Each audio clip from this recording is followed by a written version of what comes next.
আপনারা জানেন যে আগামী 12ই ফেব্রুয়ারি আসন্ন নির্বাচন। সেই নির্বাচনে 11 দলের পক্ষ থেকে আমি নাহিদ ইসলাম এই অত্র ঢাকা 11 আসনে নির্বাচনে প্রতিদ্বন্দ্বিতা করছি। আপনারা আমাদের জন্য দোয়া রাখবেন।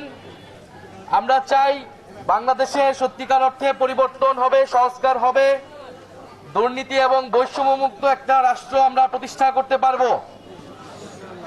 এই ঢাকা 11 আসনের 21 নং ওয়ার্ড, এই অত্র এলাকা অবহেলিত, নানান সমস্যায় জর্জরিত। আমরা আজকে সকালে এখানে এসেছিলাম, বিভিন্ন মানুষের সাথে আমরা কথা বলেছিলাম। এখানে কিশোর এবং তরুণদের খেলার মাঠের দাবি রয়েছে, ক্লিনিক করার দাবি রয়েছে এবং এখানে প্লট দেওয়া নেওয়া নিয়ে অনেক ইস্যু রয়েছে এবং দুর্নীতি চাঁদাবাজিতে এলাকাবাসী অতিষ্ঠ।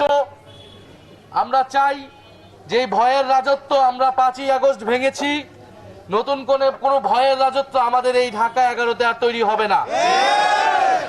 আপনারা মন খুলে কথা বলবেন, যাকে ইচ্ছা তাকে তার পক্ষে আপনারা কাজ করবেন, সমর্থন দিবেন এবং 16 বছর পরে যেহেতু ভোট হচ্ছে, আপনারা নির্বিঘ্নে নির্ভয়ে উৎসবমুখর পরিবেশে পরিবার সহ সবাইকে নিয়ে ভোট কেন্দ্রে আসবেন।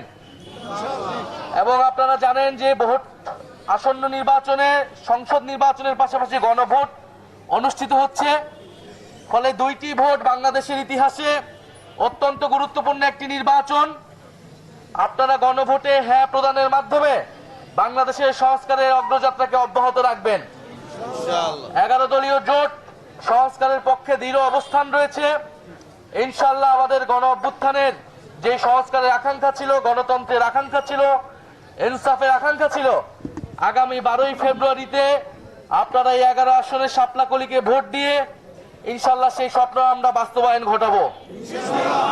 জাতীয় সংসদে আমরা যদি যেতে পারি, আমাদের প্রথম কার্যটি হচ্ছে জুলাই সনদ বাস্তবায়ন, দ্বিতীয়ত হচ্ছে শরীফ ওসমান হাদির হত্যার সহ জুলাই শহীদদের সকল হত্যার বিচার কার্যক্রম নিশ্চিত করা, বিচার কার্যক্রম অব্যাহত রাখা।